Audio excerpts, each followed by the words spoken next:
Hello there, welcome back to my channel. Today I'm going to talk about something that I love to talk about, and that is dental implants.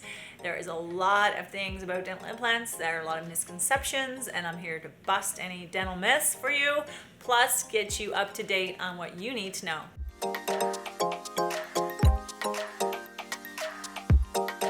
So what are dental implants? First of all, just to break that down, it is a very tiny, usually between 8 millimeter to about 15 millimeters in length, which is like 1.5 centimeters usually max, or just 1 centimeter long, metal or titanium screw. It has a very special little coating on it, which is biocompatible.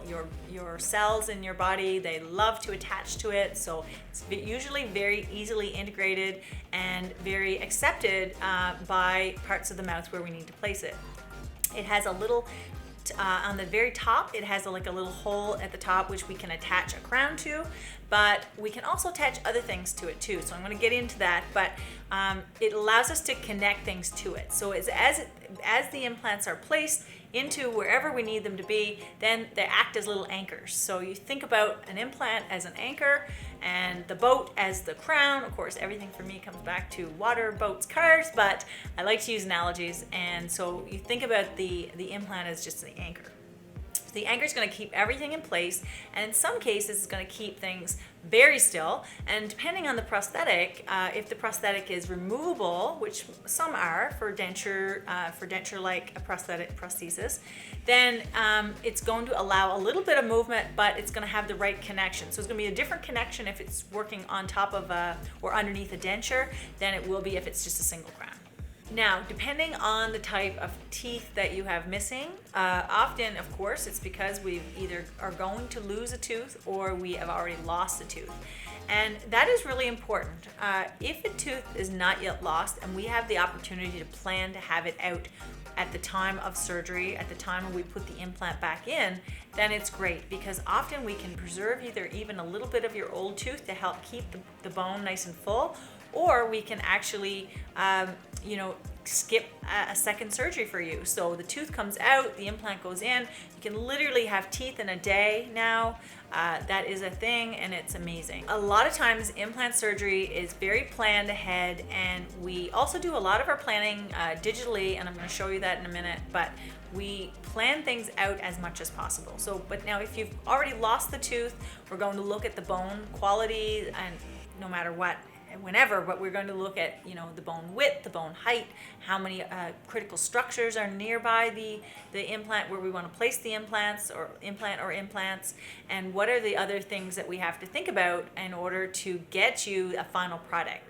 So for example, we have to think about your bite, and we have to think about how we're going to design the crowns. So we go into a lot of planning nowadays with the digital technology that we have, and it's called digital workflow or digital planning, so that a lot of the thought and the work of explaining even it to you can be done on the computer before we even start. So let's say you come in, you're going to lose this tooth, and or you've just sort of knocked a tooth off at the gum line. We'll find a way to temporize it until we can actually do the surgery.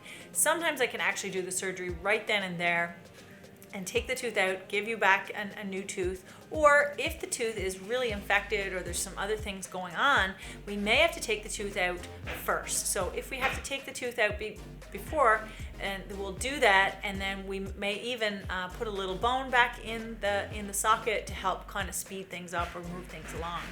Having enough bone, like I said, in the area is important. It has to be high enough, it has to be wide enough, and it also has to be a good quality. So we don't want to rely on synthetic or other bone just from that. We want to be able to use as much of your own bone, and in some cases we can even take bone from another little part of the mouth if we have to. So all these things are going to be discussed before your surgery and very much planned in a way that you understand, and that you, in order to have a good outcome, we want you to be happy. So we want to do it in a way that minimizes your treatment time, and also you can have, of course, a single implant or a couple implants, and that can basically create a bridge. So any number of teeth can be built on at least You need at least 2 implants. Sometimes we need up to 6, sometimes even 8 implants in one whole arch, but we don't generally anymore place an implant for every tooth. So let's say you are going to lose all your upper teeth, and the dentist tells you, really you could have a denture, or you could have an implant supported denture or an implant supported bridge. What that means is that you don't actually have to have a tooth back for every single, or an implant back for every single tooth that you're going to lose. We're going to strategically place a couple of implants near the front and a couple of more implants near the back, a minimum of 4, and it can be up to 8 usually, and that will give us enough of a spread that we can then create a whole plate of teeth on that. Now they can feel like your natural teeth, depends on how they're designed. There's a lot of different designs out there that dentists will use, so you want to get familiar with those options. But in general, it's really great because we can kind of give you back your whole smile on 4 implants or more. So if you need though just a single 1 or 3 teeth replaced, again, that's going to be probably just 2 implants, again, not 3. We're going to put like a fake tooth in between the 2 teeth that we anchor to the implants, and that's going to be what we call an implant supported bridge. With today's technology as well, I do want to point out though that what I've been enjoying doing in my practice with my implants lately is being able to digitally plan cases, very comprehensive cases, very minor cases on the computer, and do so in a way that when we actually go to do the surgery, we actually don't need to make any incisions in the gums. There's no bleeding.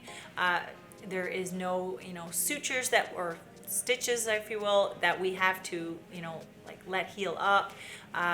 We're doing things in a way that is more and more conservative for you as a patient. Another thing that patients really are worried about when it comes to dental implants, the biggest fear, I think, is it going to be painful? I mean, after all, you're putting something foreign, in my jaw. It's scary for most people. Am I going to be frozen? Of course, you're going to have great local anesthetic. Sometimes we give sedation. We give oral sedation in this clinic, but some other surgeons will actually use IV sedation if it's more serious. But overall, you're very frozen and you are comfortable throughout the procedure. What I have found in my career since I've been, I've taken out many teeth, I've placed many teeth, placed many implants, and what I realize is that generally the next day or the days following, patients have little or no pain with implants. When we've taken something from you, we've taken a tooth, there's a lot your body has to do to kind of help fill in that gap. So a lot of healing, a lot of blood clotting and things that happen in the body for that natural response to fix you. But when we've put an implant in the body, it's almost like we've given you a gift. So we've given the body something. It tends to have very little swelling and inflammation, and it's incredible the types of procedures that we can do now, and the patient can walk away the very same day without even not looking a whole lot like they had anything done. So I do want to reassure people that dental implants are certainly not a painful procedure in general.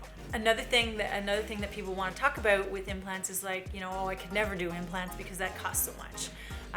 It really doesn't when you think about the grand scheme of things. So if we have to replace all your upper teeth with crowns or bridges, or we have to do implants, that is really, there's not a lot of difference in the cost there. There is, of course, a little bit more cost sometimes depending on if we have to use bone grafting material or the complexity of the procedure, but we're really only talking in around, so per tooth, implants in the world can be placed for, and I'm talking, I guess, in Canadian dollars here now, or maybe US dollars, a little bit different, but anywhere from about $3,500, $4,000 from, root to tooth, up to, it can be, depending on bones or grafting, it can be up to $6,000 per tooth.